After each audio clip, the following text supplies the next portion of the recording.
রথযাত্রা বা রথ দ্বিতীয়া একটি আষাঢ় মাসে আয়োজিত অন্যতম প্রধান হিন্দু উৎসব। ভারতের উড়িষ্যা, ঝাড়খণ্ড, পশ্চিমবঙ্গ ও বাংলাদেশে এই উৎসবের বিশেষ উৎসাহ উদ্দীপনার মধ্যে দিয়ে পালিত হয়। এছাড়া ইসকনের ব্যাপক প্রচারের জন্য এখন এটি বিশ্বব্যাপী অনুষ্ঠিত হয়। দীর্ঘ বিচ্ছেদের পর কৃষ্ণের বৃন্দাবন প্রত্যাবর্তনের স্মরণে এই উৎসব আয়োজিত হয়ে থাকে।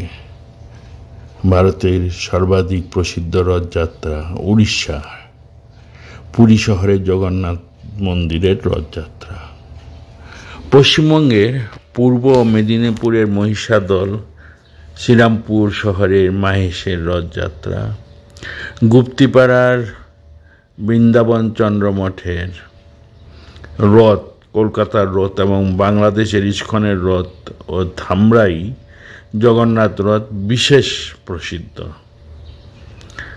রথযাত্রা উপলক্ষে বিভিন্ন স্থানে মেলার আয়োজন করা হয়। পশ্চিমবঙ্গে রথযাত্রার সময় যাত্রাপালা মঞ্চস্থ রীতিও বেশ জনপ্রিয়। রথযাত্রা দুটি সংস্কৃত শব্দ থেকে উদ্ভূত হয়েছে। রথ শব্দের আবিধানিক অর্থ অক্ষ, যুদ্ধযান বা কোনো প্রকার যানবাহন অথবা চাকাযুক্ত ঘোড়ার টানা হালকা যাত্রীবাহী গাড়ি, এবং যাত্রা হলো কোথাও গমন, অতিবাহন বা তীর্থযাত্রা। অন্যদিকে জগন্নাথ শব্দের ব্যুৎপত্তিগত অর্থ জগৎ বা বিশ্বগুরুর প্রভু। জগন্নাথ কথাটির তৎপুরুষ সমাস। এটি জগৎ ও নাথ শব্দের সংমিশ্রণে গঠিত। যেমন জগৎ, যার মূল ধাতু গম অর্থাৎ যা কিছু চলে, এবং নাথ অর্থ প্রভুর আশ্রয় শব্দটির সংমিশ্রণে গঠিত।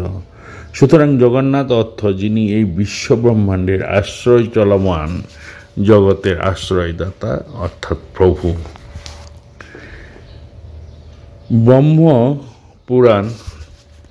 ব্রহ্মাণ্ড পুরাণ অনুযায়ী কৃষ্ণ ও তার ভক্ত রাজা ইন্দ্রদম্নুর সম্মুখে আবির্ভূত হয়ে পুরী সমুদ্র থেকে ভেসে আসা একটি কাষ্ঠখণ্ড দিয়ে তার মূর্তি নির্মাণের আদেশ দেন। মূর্তি নির্মাণের জন্য রাজা একজন উপযুক্ত কাষ্ঠশিল্পীর সন্ধান করতে থাকেন। তখন এক রহস্যময় বৃদ্ধ ব্রাহ্মণ কাষ্ঠশিল্পী তার সম্মুখে উপস্থিত হন এবং মূর্তি নির্মাণের জন্য কয়েকদিন সময় চেয়ে নেয়।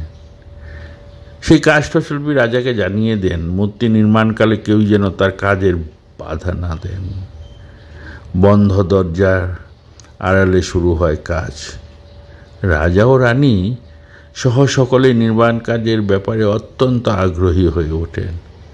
প্রতিদিন তারা বন্ধ দরজার কাছে যেতেন এবং শুনতে পেতেন ভিতর থেকে কোথায় আওয়াজ ভেসে আসছে।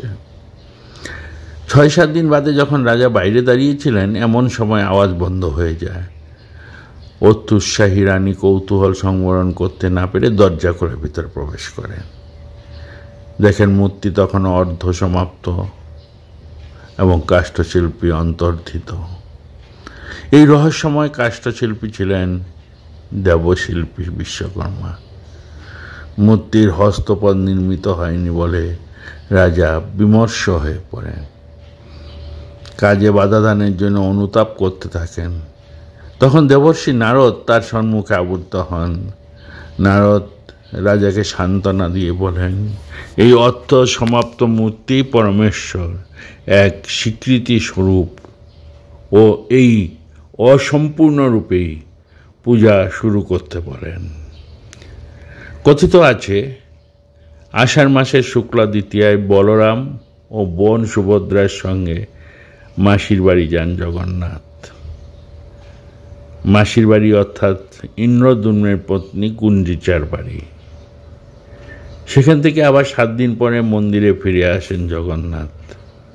এটাকেই জগন্নাথ দেবের মাসির বাড়ি যাওয়া বলে। পরপর 3টি সুসজ্জিত রথ চেপে মাসির বাড়ির উদ্দেশ্যে যান জগন্নাথ। এই যাওয়াকে সোজা রথ আর ফিরে আসাকে উল্টা রথ বলে। এইভাবেই রথযাত্রা আমাদের উদ্বোধন করতে দেখা যায়।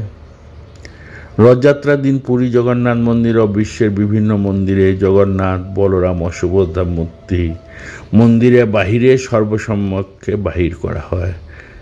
তারপর 3টে সুসজ্জিত রথে কোনো কোনো স্থলে একটি সুসজ্জিত বৃহৎ রথে বসিয়ে দেবতাদের পূজা সম্পন্নপূর্বক রথ টানা হয়। পুরীতে রথ টানতে প্রতি বছর লক্ষাধিক পুণ্যার্থীর সমাগম হয়। এখানে 3 দেবতাকে গুন্ডিচা মন্দিরে জগন্নাথ দেবের মাসির বাড়ি নিয়ে যাওয়া হয়। পুরীতে বছরে এই একদিনেই অহিন্দু ও বিদেশিদের মন্দির চত্বরে এসে দেব দর্শনের অনুমতি দেওয়া হয়। পুরীতে যে রথগুলো নির্মিত হয় তাদের উচ্চতা 45 ফুট। বিভিন্ন জাতীয় আন্তর্জাতিক টেলিভিশন চ্যানেলে এই রথযাত্রা সরাসরি সম্প্রচারিত হয়। এতক্ষণ আমরা কিছু বর্ণনা শুনছিলাম শাস্ত্র অনুযায়ী।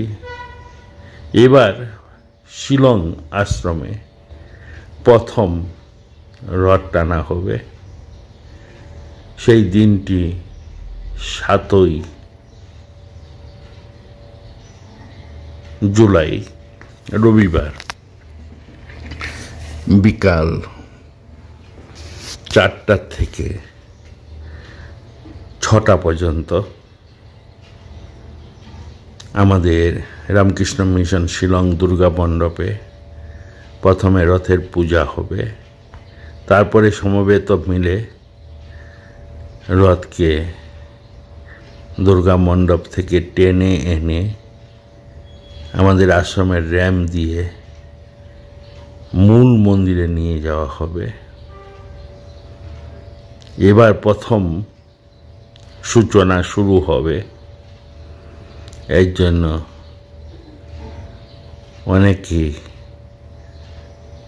অনেকে মনের বাসনা থাকে। কেউ রথের চাকা দিবেন, চাকার দামটি দিয়ে দিবেন। কেউ রথের মূর্তির দামটি দিয়ে দিবেন। কেউ এই রথের যেটা পূজা করা হয়, অনেকে ইচ্ছা পোষণ করেছেন।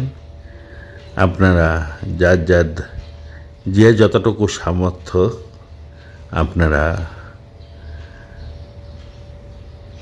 রথযাত্রা উপলক্ষে আমাদের রামকৃষ্ণ মিশন আশ্রম অফিসে টাকাটা জমা দিয়ে দিতে পারেন। এবং সকলকে আমাদের অনুরোধ রইল যে প্রথম রথ টানা হবে। এই উপলক্ষে শিলং রামকৃষ্ণ মিশন থেকে সকলকে জানাই আন্তরিক প্রীতি, শুভেচ্ছা ও ভালোবাসা। আপনারা সকলে চলে আসবেন, রথ টানবেন, আনন্দ করবেন। তারিখটি হলো 7ই জুলাই রবিবার। পুনরায় বলছি,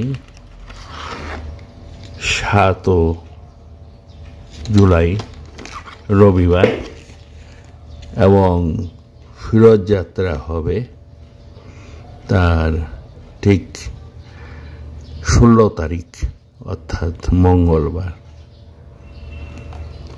আপনাদের সকলকে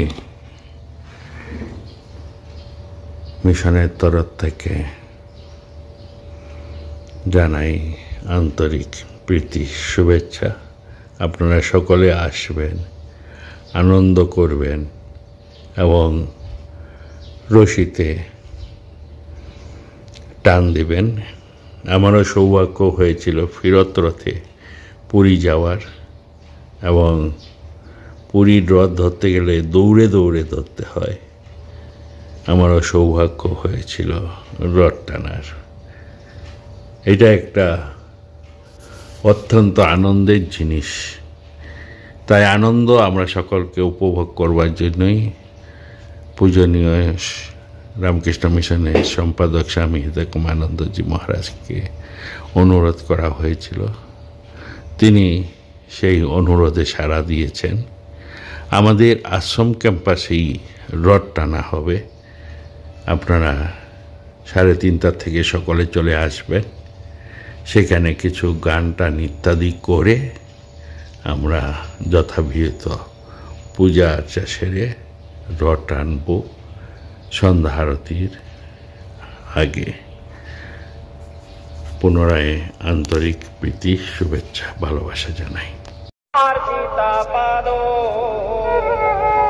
জগন্নাথ স্বামী নয়ন পথগামী ভবতু মে। তুহে সাগে বেণু শিরসি শিখি পৃচ্ছং কটিতটে। দুকূলং নেত্রং তে সহচর কটাক্ষং বিদধতে। সদা শ্রীমদ্বৃন্দাঃ বনবসতি লীলা পরিচয়ো। জগন্নাথ স্বামী নয়ন পথগামী ভবতু মে।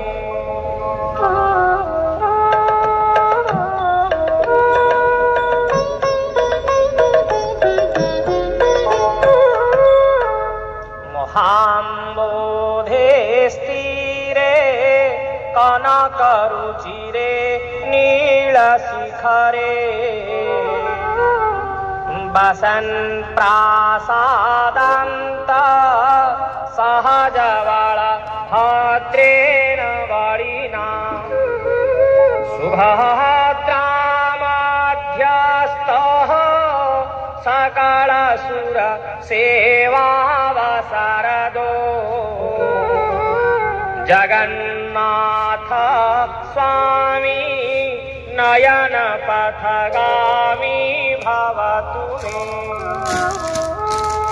কৃপা পারাবারো সজল জলদো শ্রেণী রুচিরো।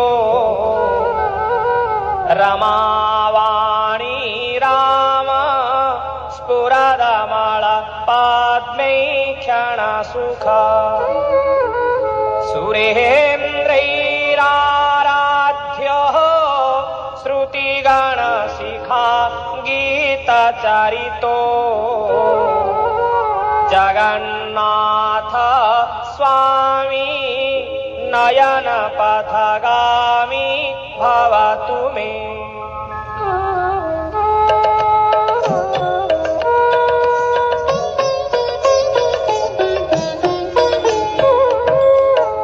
রথারূঢ়ো গচ্ছन् পথি মিলিত ভূদেব পটলై। স্তুতির্পাদোর্ভাবং প্রতিপদमुपाकर्ण्य सदयः। दयार सिन्धोर्बन्धो सकल जगतां सिन्धु सुतया। जगन्नाथ स्वामी नयन पथगामी भवतु मे।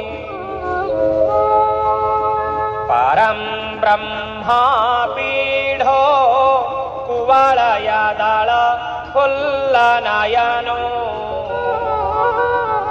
निवासी नीलाद्रौ निहित चरणम् अनंत शिरसि। रसानन्दो राधा सरसवपुरा लिंगन सुखो। जगन्नाथ स्वामी नयन पथगामी भवतु मे।